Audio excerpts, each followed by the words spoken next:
5060 시니어분들의 자리 잡는 그날까지, 오늘은요 외벌이 가장으로 30년간 직장 생활을 하고 퇴직을 했는데, 이분이 요즘 느끼는 소회, 가정에서나 또 퇴직 후에 또 이렇게 밥벌이를 하러 나가야 되는 그 심정을 여러분들과 함께 나눠보고자 합니다. 외벌이 가장으로 30년을 열심히 살았는데 그 결과가 가정 경제도 풍족해지지 않았고 그냥 먹고 살았는데, 퇴직하고 나니 가정에서도 환영을 못 받고 또 일정 정도의 수입을 위해서 매일 나가야 되는 그 현실이 참으로 암담하다는 분의 사연입니다. 이분의 사연을 소개드리면요, 불알 두 쪽만 가지고 일가 친척 하나 없는 서울로 상경해 반지하에서 시작했습니다. 이곳에서 우리 4식구 먹여 살리기 위해 아침 6시면 집을 나섰어요. 꼬박 일을 하고 집에 돌아오면 밤 12시라 내 일상은 없었습니다. 딸 둘은 전적으로 와이프가 전담했고요. 평일은 애들 자는 모습만 보고 주말엔 피곤해 쩔어 잠만 잤습니다. 모든 경제권은 아내가 쥐고 있어 집에 돈이 얼마 있는지도 몰랐지만 아내는 항상 돈이 모자란다며 쥐어짜듯 알뜰하게 살림을 해 나갔습니다.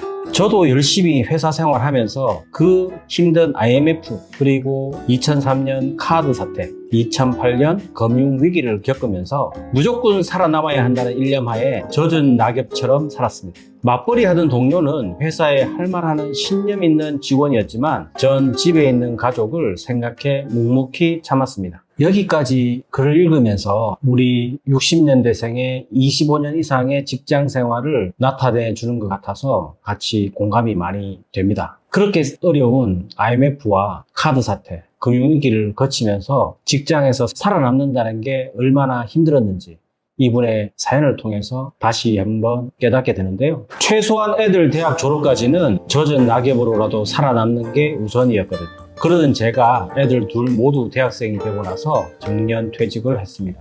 당장 어떻게 먹고 살아야 할지 막막했지만 가장 막막한 건 가족 관계였습니다.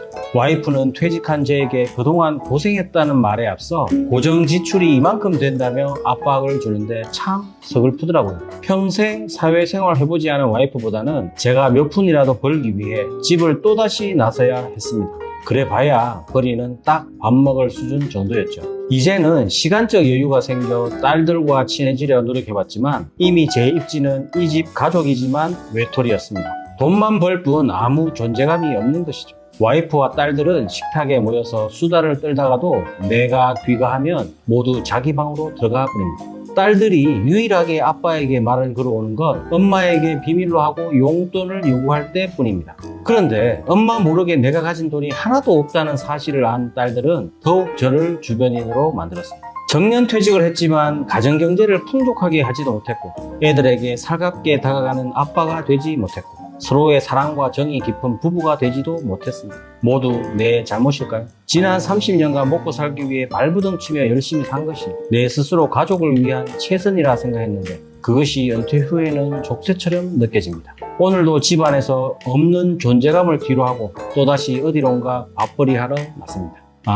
여러분, 이 사연의 주인공의 이야기를 듣고 어떤 느낌이 드세요? 많은 60년대생 분들이 아마 공감을 할 것이라 보는데요. 정년퇴직, 30년간의 직장생활, 이것의 마무리는 뭔가 가족들로부터 환영받는 것이 아니라 이제 더 이상 돈을 벌지 못하는 사람으로, 아무 기대할 수 없는 사람으로 가족들에게 인식이 되는 그런 현실, 조금 슬픈 현실입니다. 많은 분들이 댓글을 달아주셨어요. 댓글을 소개시켜드리면, 열심히 산 당신 떠나라, 이 광고일 뿐일까요? 앞으로의 앞날의 행복과 건강을 응원합니다. 저랑 여러 가지로 다르지만 결론은 비슷한 것 같아요. 나를 사랑하고 챙겨보려 해도 쉽지 않죠. 근데 누군가에게 필요한 존재라는 것을 감사하게 생각하기로 했어요. 힘내시고 돈 걱정 잊고 여행 몇 달 다녀오셨으면 좋겠네요. 다녀와서 다 성인이 난 생활비 월 100만 원만 줄 테니 나머진 각자 해결하라고 말씀하세요. 밖에서 진탕 고생해봐야 아버지 소중한 줄 알 것 같습니다.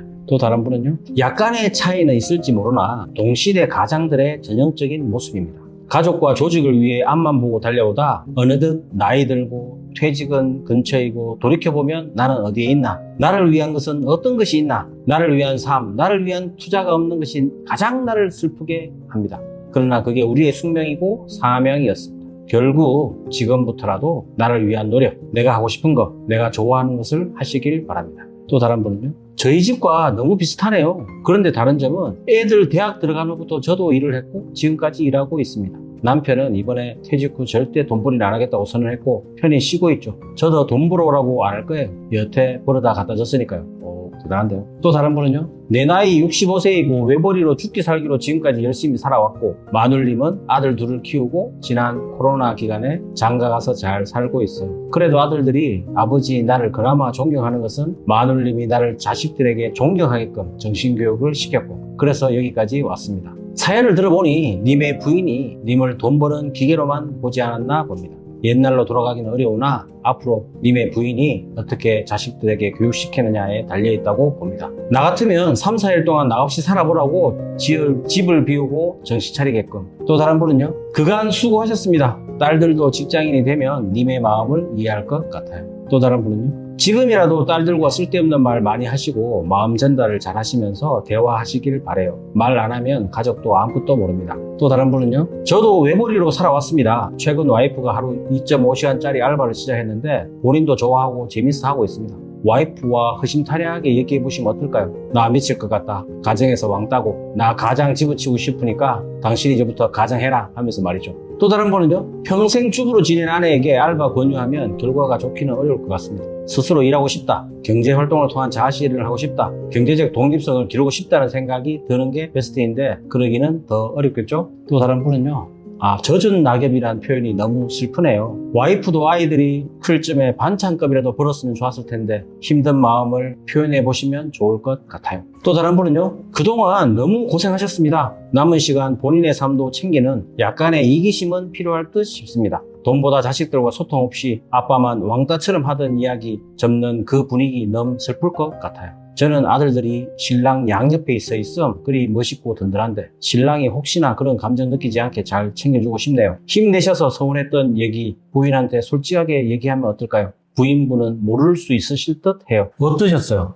많은 분들이 댓글로 응원을 해주셨는데 결국은 이 시대에 특히 60년대생 또 베이비 부모 세대분들이 겪을 만한 가정에서 겪을 만한 사연인 것 같습니다. 외벌이 가정으로서 가정경제를 책임진다는 것 정말 쉽지 않은 것 같습니다. 그럼에도 불구하고 묵묵히 열심히 했는데 제가 볼 때는 이분이 가정에서의 소통이 많이 부족했던 것 같습니다. 힘들게 생활하는 것들도 본인이 묵묵하게 이렇게 열심히 하시는 것도 좋지만은 짬짬이 가정에서도 아빠의 힘든 거, 아빠의 어려운 것들을 서로 나누면서 같이 공유하면서 갔었으면 어땠을까요? 그래서 제가 이런 안타까운 상황이 발생할 수 있는 많은 가정을 생각해서 한번 몇 가지 준비해 봤는데요. 첫 번째는 가정 경제 상황을 항상 공유했으면 좋겠습니다. 외벌이 가장의 경우 대체로 부부 중에 조금 생활력이 강하신 분들이 가정 경제를 꾸려 나가는데요. 사연의 남편분처럼 무조건 맡기고 아내가 알아서 하겠지라는 것보다는 끊임없이 같이 공유하면서 가는 게 어떨까 싶습니다.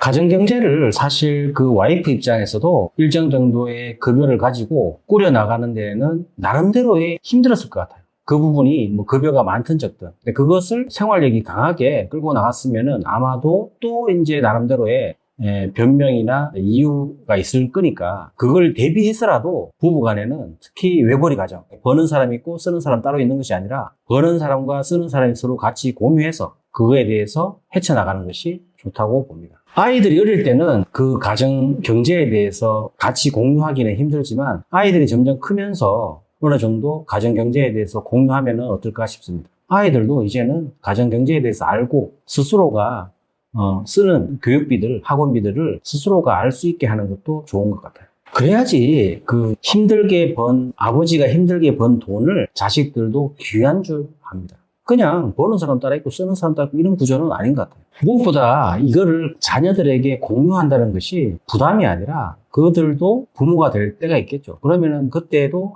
우리 부모도 이렇게 했으니까 자신들도 그렇게 할 수 있다는 겁니다. 그럼을 통해서 부부간의 경제적인 공동체가 이루어지는 거죠. 그걸 통해서 또 퇴직을 하거나 일자리 잃었을 때를 대비해서 또 그때는 그때 나름대로 또 어려운 점을 같이 경제 공동체니까 같이 이렇게 뭔가 해법을 찾고 아빠가 이제 또 새로운 일자리 구하기 전까지는 뭔가 또 자식들이 거기에 맞게끔 또 아내가 거기에 맞게끔 또 생활을 할 수 있도록 이렇게 서로 간에 힘들 때는 같이 어려움을 나누고 희노애락을 같이 나누는 겁니다. 그게 가정 공동체죠. 따로따로 해서는 이게 뭐 돈 버는 사람 따로, 돈 쓰는 사람 따로 이건 아닌 것 같아요. 두 번째는요, 이 가족에게 내가 좀 희생한다고 이렇게 생색 낼 필요는 없을 것 같아요. 아버지의 경우에 당연히 생색이 납니다. 혼자서 외벌이하면. 혼자서 외벌이하고 또 열심히 살았는데 또 이제 가족들 간에는 또 왠지 왕따가 되고 소외가 되는. 사실 서운해요. 얼마나 서운한지 모릅니다. 근데도 그것이 나의 책임이잖아요. 그 책임을 다하는 모습이 지금 설사 가족들이 인정을 안 해주더라도 우리 책임이니까 그냥 묵묵히 해 나가는 거예요. 그냥 가족들의 평가와 무관하게. 그냥 하는 겁니다. 그냥 그 열심히. 그런데 이 퇴직하고 나서도 내가 또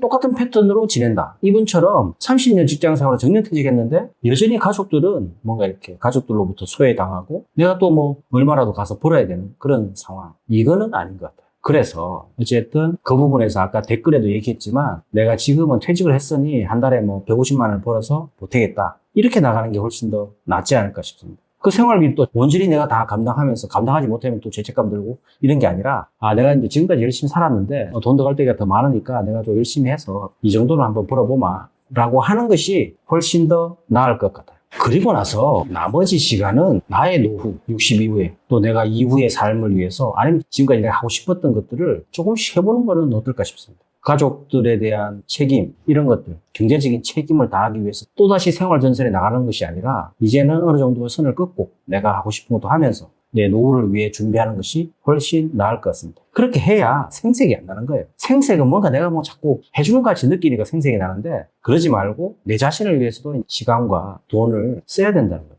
나머지 부분은 알아서 하라고 그렇게 하는 거예요. 세 번째는요, 이제 퇴직하고 나서 가사 일도 조금 나눠서 내가 할 수 있는 부분을 하면 좋을 것 같아요. 이게 뭐냐면 지금까지 직장 생활하고 아침에 6시에 나가서 밤 10시 넘어서 들어오고 이런 생활들이 과연 가족들에게는 의미가 없어요. 돈만 벌어주는 기계였지 뭔가 가족 구성원으로서 한 게 없단 말입니다. 그렇기 때문에 내가 퇴직하고 나서 돈도 이제 그전에만큼 못 벌겠지만 그렇게 못 벌더라도 내가 가사노동을 일정 정도를 내가 할 수 있는 일을 하는 겁니다. 그걸 통해서 가족들에게 어떻게 보면 봉사하는 거죠. 지금까지 못했던 음식도 한번 해보고 밥도 좀 해보고 설거지도 해보고 그런 걸 통해서 돈으로 채워주지 못하는 것들을 아버지의 어떤 그 사랑으로 또 이렇게 봉사하면서 또 채워줄 수 있는 그런 것도 있거든요. 그러니까 내 스스로가 가사 분담에 대해서 적극적으로 참여하면서 같이 한번 나눠보면 좋겠다. 맞벌이든 외벌이든 가족 관계가 좋지 않으면은 직장 생활할 때는 그냥 월화수목 금금금 해서 그냥 계속 일적인 네트워크로 살았다면 퇴직하고 나서는 이제 그 중심 구성원이 가족 공동체로 바뀐단 말입니다. 근데 이 가족 관계에서 사이가 안 좋으면 참으로 힘든 게 이 퇴직 후의 생활입니다. 가족들로부터 응원을 받고 지금까지 그렇게 살았으면 또 모르지만 돈 버는 기계로 살았다면 퇴직 후도 여전히 돈 못 버는 기계로 전락해버리는 그런 상황이 발생할 수 있는 거예요. 돈 버는 기계에서 돈 못 버는 기계로. 그러니까 엄청 왕따 당하는 거죠. 그러니까 은퇴 후에, 퇴직 후에 뭔가를 가족 구성원들과 함께 그 가족 구성원들 사이의 어떤 소통을 하기보다는 퇴직 전부터 좀 해야 돼요. 그러니까 어려서부터 못했으면은 이제 그때부터 조금씩 하고 애들과 같이 이렇게 뭔가 이야기할 수 있는 그런 거리들을 통해서 스스로 이렇게 퇴직 후의 준비를, 퇴직 후 준비라는 게 이 가족 구성원들과의 사이의 어떤 소통, 이게 퇴직하고 나서 굉장히 중요합니다. 그래서 그 시간들을 퇴직 후에 하겠다 생각하시면 이미 늦어요. 그렇기 때문에 퇴직 전부터 내가 이 가족 공동체에서 내 나름대로의 위치를 잡아서 가는 것이 무엇보다 중요하다 이렇게 말씀드리고요. 차근차근 관계라는 게 갑자기 좋아질 수 없고 수십 년 동안 내가 만들어 온 것이 그 내 삶의 결론일 수 있기 때문에 갑자기 바뀌지 않습니다. 그렇기 때문에 조금씩이라도 내가 지금까지 그렇게 살아왔다, 20년 30년 그렇게 살아왔다 그러면 조금씩이라도 가족들 간의 어떤 소통하고자 노력하는 그런 태도들이 필요하거든요. 그거는 비싼 돈 들여서 할 필요는 없을 것 같고 내가 지금까지 하지 못했던 것들을 조금씩 하면서 어릴 때부터도 잘 못했는데 머리 굵은 자식들한테 대화하자고 한다고 대화되는 것도 아니고 지금까지 이야기 안 하다가 갑자기 하자고 그러면 좀 이상하게 생각해요. 지금부터는 오히려 그런 것보다 좀 기다려주고 내가 자식들이 마음을 열 수 있도록 조금씩 다가가는 그런 노력들이 필요하지 않을까. 듣든지 말든지 우리는 또 따뜻한 말 한마디씩 하고 간단하게 뭐라도 이렇게 라면이라도 맛있게 끓여서 이렇게 줘보고 그게 하루하루 쌓이면은 퇴직 후에 가족관계가 갑자기 좋아지진 않겠지만 그래도 조금씩 왜 또 그게 이제 가족이 또 다예요. 가족 구성원이 답니다. 그렇기 때문에 그 가족 구성원 내에서 내가 지금까지 못했으면 조금씩 차근차근 이렇게 마음을 보여주면은 또 우리 가족 구성원들이 받아들여지지 않을까. 따뜻한 말 한마디로 건강한 가족관계 한번 만들어 보시면 어떠실까요?